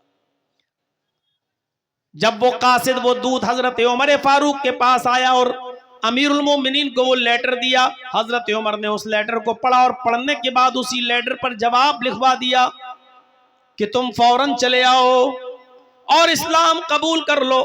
इस्लाम कबूल करने के बाद तुम्हारे ऊपर कोई नुकसान नहीं है, तुमसे कोई इंतकाम नहीं लिया जाएगा, तुमसे कोई बदला नहीं लिया जाएगा। शाह गस्सान ने जब जबला इब्ने अयहम ने ये लेटर पढ़ा तो बड़ा ताज्जुब करने लगा कि हजरत उमर फारूक रज़ियल्लाहु ताला अन्हु ने इतनी आसानी के साथ मेरे इस्लाम कबूल करने की बात मान ली और पुरानी दुश्मनी सब भूल गए। उसको हजरत उमर की ये सादगी पसंद आई। उसने अपने 500 घुड़सवारों को लिया, 500 साथियों को लिया और अपने घोड़ों पर बैठकर वो मदीने की तरफ सफर करने लगा। अपने साथियों के साथ जैसे ही मदीने आया तो हजरत उमर फारूक का शहर मदीना आने से पहले उसने एक जंगल के अंदर खेमा डाला, एक जंगल के अंदर पड़ाव डाला और यहाँ आने के बाद रुक गया और यहीं से उसने खबर भेजी कि मैं आ चुका हूँ, अब मैं आपसे मिलने आऊँ या नहीं आऊँ। हजरत उमर फारूक ने उसको इजाजत दे दी कि जब तुम आ ही चुके हो तो अब शौक से तुम मदीने के अंदर दाखिल हो जाओ। हजरत उमर ने अपने सहाबा को भी लगा दिया कि इन मेहमानों की अच्छी तरीके से मेहमान नवाजी करना। वो शाह गस्सान बेहतरीन मुकुट और ताज पहने हुए, दोनों तरफ उसके डायमंड हीरे लगे हुए, कीमती हीरे लगे हुए है, कबूतर के अंडे के मानिंद कीमती हीरे जड़े हुए ताज पहनकर वो ईसाइयों का बादशाह, गस्सान का बादशाह जब मदीने में अपने 500 साथियों के साथ दाखिल होता है तो हजरत उमर फारूक ने इस काफिले का बहुत स्वागत किया, बहुत अच्छी खातिर मदारात की और इनकी मेहमान नवाजी की और कलमा पढ़ाकर उसको इस्लाम कबूल करवा दिया, वो मुसलमान हो गया। शाह गस्सान ईसाइयों का बादशाह वो मुसलमान हो जाता है। जो चीज मैं आपको बताना चाहता हूं वो सुनते रहिए नौजवानों। ये तकरीर मेरी आज की और दूसरी जगहों की तकरीरों से बिल्कुल अलग है, बिल्कुल अलग हटकर है। ये वाकयात मैंने आज तक किसी और तकरीर में अपनी 20-22 साल की जिंदगी में तकरीरी दौर में नहीं बताए जो आज मैंने आपके सामने ये रखा है। वो शाह गस्सान जब मदीने में दाखिल होता है 500 साथियों के साथ और इस्लाम ले आता है, हजरत उमर फारूक उसकी इज्जत और खातिर मदारात कर रहे हैं।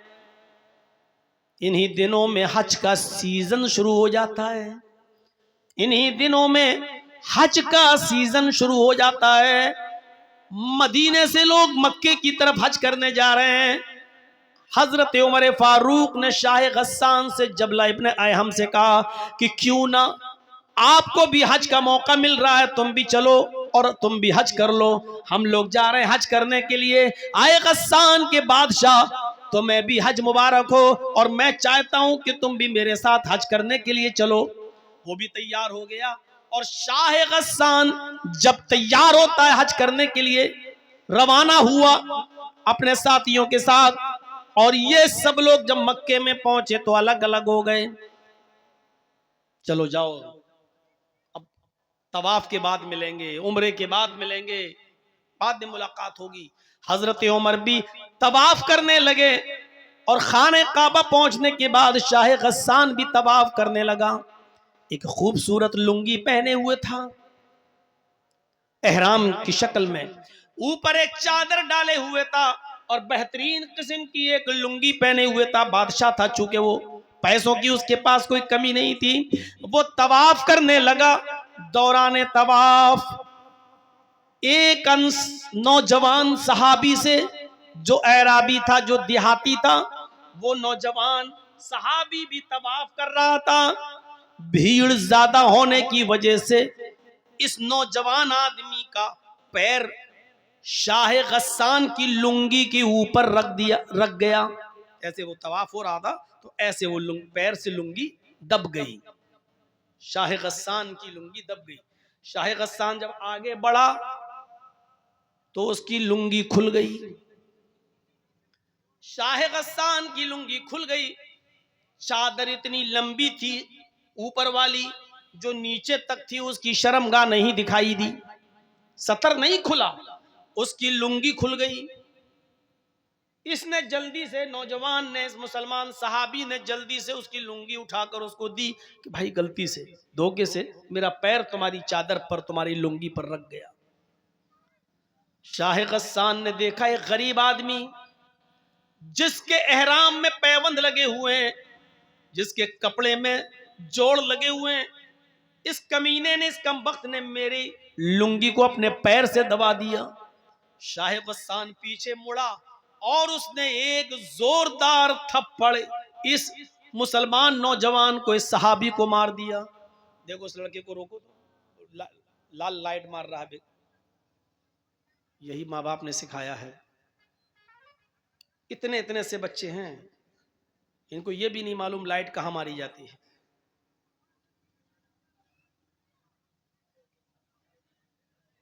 उसने एक जोरदार थप्पड़ इस नौजवान को, इस देहाती मुसलमान सहाबी को मारा। थप्पड़ इतनी जोर का लगा कि उस नौजवान देहाती सहाबी की आंख फूट गई, उसकी एक आंख बाहर आ गई। वो नौजवान उस वक्त कुछ नहीं बोला, खामोश रहा और उसने अपना तवाफ पूरा किया। उसके बाद फिर वो अपने कबीले में गया। कबीले की लड़ाई बहुत बुरी होती है। जब वो अपने कबीले में पहुंचा तो लोगों ने पूछा कि तुम्हारी आंख कैसे फूटी। उसने बताया कि ऐसा ऐसा मामला हो गया और शाह गस्सान ने, गस्सान के बादशाह ने एक थप्पड़ मारा और थप्पड़ इतनी जोर से मारा कि मेरी आंख फूट गई। पूरे कबीले के लोग आग बगूला हो गए। अरे नया नया इस्लाम लाया और इतनी हेकड़ी, हमारे आदमी को मारेगा। ये तमाम के तमाम लोग हजरत उमर फारूक के पास मक्के आ गए। हजरत उमर फारूक के सामने मुकदमा दायर कर दिया कि आपके शाह गस्सान जो अभी कुछ दिन पहले मदीने में इस्लाम लाया है, उसने धोखे से हमारे नौजवान का पैर उसकी चादर पे पड़ गया और उसकी लुंगी खुल गई। लेकिन उसने पलटकर इतनी जोर से थप्पड़ मारा कि हमारे साथी की, इस देहाती नौजवान की आंख फूट गई। मुझे इंतकाम चाहिए, बदला चाहिए। हजरत उमर फारूक ने शाह गस्सान को बुलाया। गस्सान का बादशाह तलब किया गया जो मुसलमान हो चुका है, और फिर यूं दोनों में गुफ्तगू होती है। हजरत उमर फारूक ने फरमाया, आए शाह गस्सान, आए जबला इब्ने अहम, तुम्हारे बारे में ये शिकायत मिली है, क्या ये सही है? कहने लगा वो जबला, अमीरुल मोमिनीन, इस नौजवान देहाती आदमी ने मेरी चादर पर पैर रख दिया। मैं आगे बढ़ा, मेरी लुंगी खुल गई, मेरी चादर खुल गई, मैंने इसको एक थप्पड़ मार दिया है। हजरत उमर फारूक ने कहा, शाह गस्सान, इस नौजवान ने यह बता दिया है कि हाँ, मेरा पैर उसकी चादर पर रख गया था, लेकिन मैंने जानबूझकर ऐसा नहीं किया, धोखे से ऐसा हो गया। एक मामूली सी गलती की इतनी बड़ी सजा तुमने उसको दे दी कि उसकी आंख का ढेला बाहर आ गया, उसकी आंख फूट गई। शाह गस्सान कहने लगा, एक गरीब आदमी की आपको इतनी फिक्र क्यों हो रही है? हजरत उमर फारूक कहते हैं कि इस्लाम लाने के बाद अमीरी गरीबी इस्लाम में नहीं चलती है। आए शाह गस्सान, इस्लाम जितना अमीरों के लिए उतना ही गरीबों के लिए है, और मुझे इसको इंसाफ दिलाना है, इसको न्याय मिलना चाहिए। शाह गस्सान ने कहा, ठीक है, तो फिर बताइए कि मुझे क्या करना होगा, बताइए मैं क्या करूं, इंसाफ का तकाजा क्या है, क्या करूं? हजरत उमर फारूक ने कहा, शाह गस्सान, इस नौजवान से, इस देहाती से, इस सहाबी से, इस बेचारे गरीब आदमी से माफी मांग लो। अगर माफी देता है तो ठीक, वरना उसको कुछ ले देकर उसको राजी कर लो। अगर माफ करता है तो ठीक, और माफ नहीं करता है तो उसको कुछ ले देकर राजी करो। शाह गस्सान कहने लगा, एक मामूली आदमी से, मैं गस्सान का बादशाह हूं और मैंने बादशाहत की है, अमीरुल मोमिनीन, मैं बादशाह हूं, मेरा बाप भी बादशाह रह चुका है, मेरा दादा भी गस्सान का बादशाह रह चुका है, मैं खानदानी बादशाहत से चला आ रहा हूं, और मैं बादशाह होने के बाद एक मामूली आदमी से, एक गरीब आदमी से माफी मांगूंगा, ये बिल्कुल नहीं हो सकता है। मैं किसी भी कीमत पर माफी मांगने के लिए तैयार नहीं हूं, मैं एक मामूली आदमी से माफी मांगूंगा।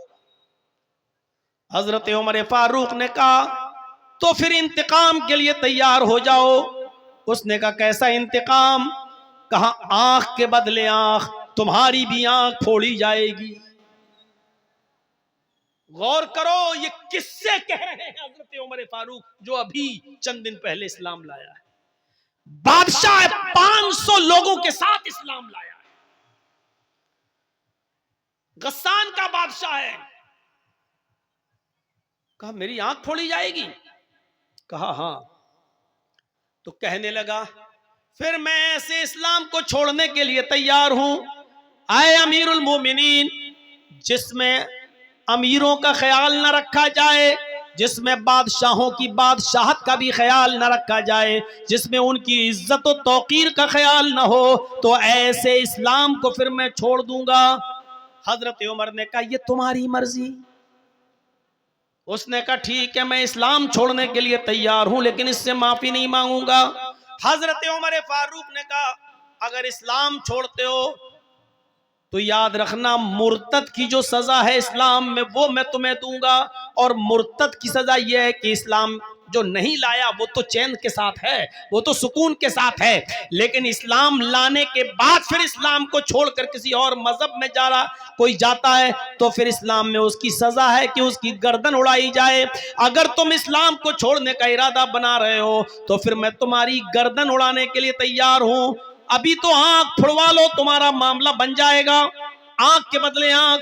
और अगर इस्लाम को छोड़ने की धमकी दी तो मुर्तद की सजा यह है इस्लाम में कि उसकी गर्दन उड़ा दी जाए, मैं तुम्हारी गर्दन उड़ा दूंगा। वो चारों तरफ से फंस गया।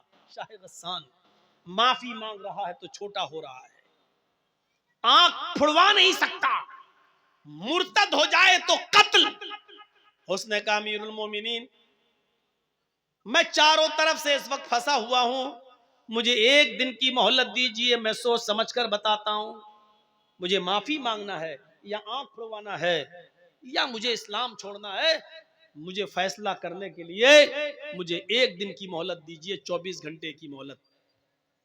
हजरत उमर फारूक ने कहा ठीक है, मैं तुम्हें एक दिन की मोहलत देता हूं, सोच समझकर बताओ, माफी मांग लोगे, वो अगर माफ कर देगा तो ठीक, और मुझे उम्मीद है कि इंशाअल्लाह वो माफ कर देगा, लेकिन ये उसका मामला है, वो करे या ना करे, ले दे के मामला बना लो, जितने में वो तैयार हो जाए। इस पे भी नहीं बनता है तो फिर आंख फुड़वाओ,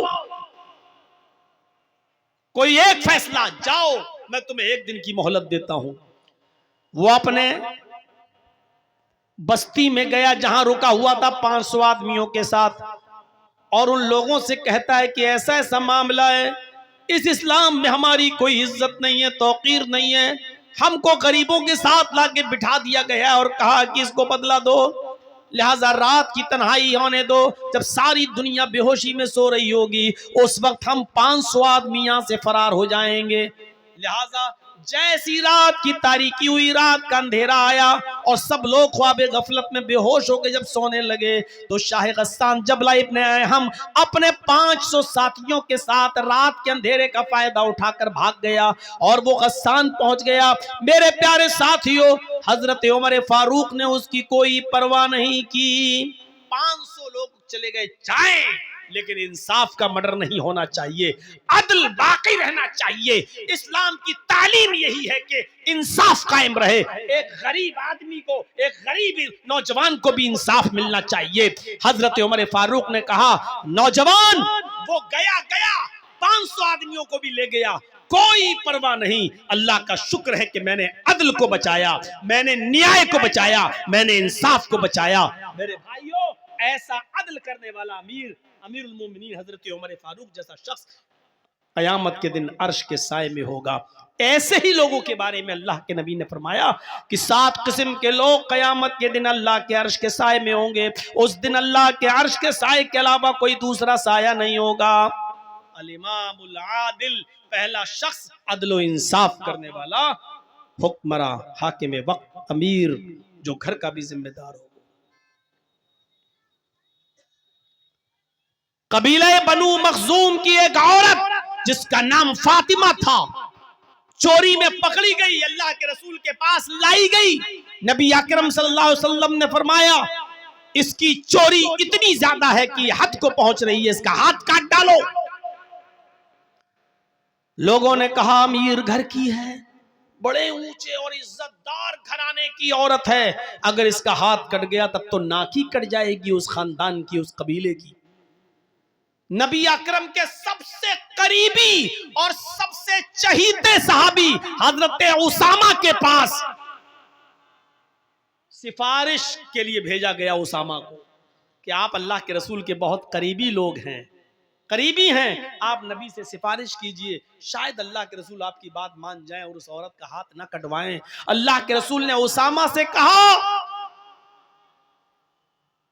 आए उसामा, अतशफाउ फी हद्दिन मिन हुदूदिल्लाह, फी हुदूदिल्लाह, क्या तुम अल्लाह की हदों में से एक हद के लिए सिफारिश करने आए हो?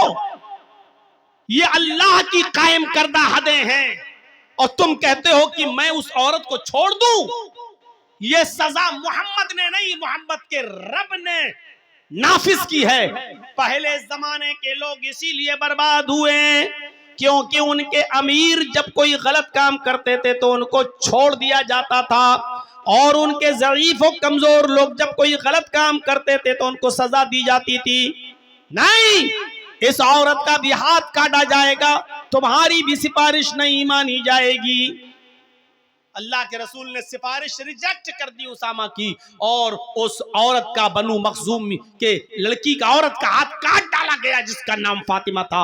जब उसका हाथ कट गया तो अल्लाह के नबी सल्लल्लाहु अलैहि वसल्लम ने फरमाया, लौ अन्ना फातिमा बिन्त मुहम्मद सरकत लक़तातु यदहा, अगर फातिमा मोहम्मद की बेटी ने चोरी की होती और आज चोरी में वो भी पकड़ी जाती तो आज फातिमा का हाथ भी काटने से मोहम्मद रसूलुल्लाह को कोई नहीं रोक पाता, इसलिए कि ये अदल का तकाजा है और ये सजा अल्लाह तबारक व तआला की तरफ से नाफिज की गई है। ये सजा मोहम्मद रसूलुल्लाह की बनाई हुई नहीं है।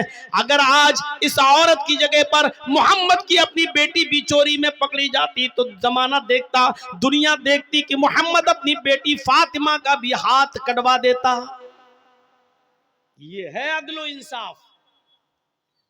और जिस कौम में अदल इंसाफ नहीं है, समझ लो अर्श के साए में उनको जगह नहीं मिलेगी। चलिए अब थोड़ा सा और आगे बढ़े। पहली चीज हो गई है अदल इंसाफ करने वाले लोग। दूसरा कौन? वशाबुन नशा फी इबादत रब्बिही, दूसरा वो नौजवान जो अपने रब की इबादत में लगा हुआ है, अपने रब की इबादत में, उसने सब कुछ भुला दिया अपने रब की इबादत। नौजवान शाबुन नशा फी इबादतिल्लाह, इसका मतलब क्या है? अल्लाह ताला को जवानी की इबादत ज्यादा पसंद है। बुढ़ापे में तो सभी इबादत करने लगते हैं, बच्चों की शादी हो गई, अब सब हो गया, अब जा रहे हैं हज करना है, सबसे निबट गए, अब चलो हज करें। अब हज करके आए तो अब अल्लाह अल्लाह करने पहुंच गए मस्जिद में। पूरी जवानी तो खुराफातों में गुजार दी, अब जब 2-3 साल के मेहमान रह गए, खूसट बुढ़े हो गए, सही से जबान चलती नहीं है, हाथ पैर उठ नहीं रहे, अब जा रहे हैं अल्लाह ताला की इबादत करने। मैं ये नहीं कह रहा हूं कि ये इबादत अल्लाह को पसंद नहीं, लेकिन नौजवानी की इबादत ज्यादा पसंद है। मेरे भाइयों, ये 2.25 घंटे का खिताब मैंने आपके सामने तकरीबन किया है। अब मैं रुखसत होते हुए आपसे दुआ करता हूं अल्लाह ताला से कि बारे इलाह, ये 7 खूबियां तू हमारे अंदर पैदा फरमा दे, ये 7 खूबियां हमें हमारे अंदर पैदा फरमा और क़यामत के दिन हमें अर्श का साया नसीब फरमा दे। आप लोग अपने अपने मोबाइल हटा लीजिए। और किसी का खिताब है तो फिर क्या कह रहे थे? चंदे की बात कहना।